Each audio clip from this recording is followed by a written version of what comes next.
কৃষ্ণ বন্ধুরা, এই যে গুড়ের লট সন্দেশ এই যে কীরকম বানাচ্ছি দেখো। এই যে পেস্তা কুচিয়ে দিয়ে দিলাম।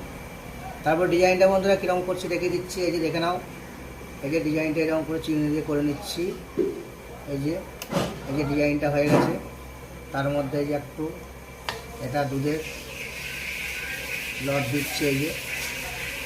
এই যে ডিজাইনটা দেখে নাও কীরকম। ঠিক আছে বন্ধুরা, চলো ভালো লাগলে লাইক কমেন্ট শেয়ার করে দিও। আর নতুন নতুন ভিডিও দেখার জন্যে চ্যানেলটাকে সাবস্ক্রাইব করে দিও। এই যে ডিজাইনটা দেখে নাও, এই যে ডিজাইনটা কীরকম লাগছে। ভালো লাগলে অবশ্যই কমেন্টে জানাবে।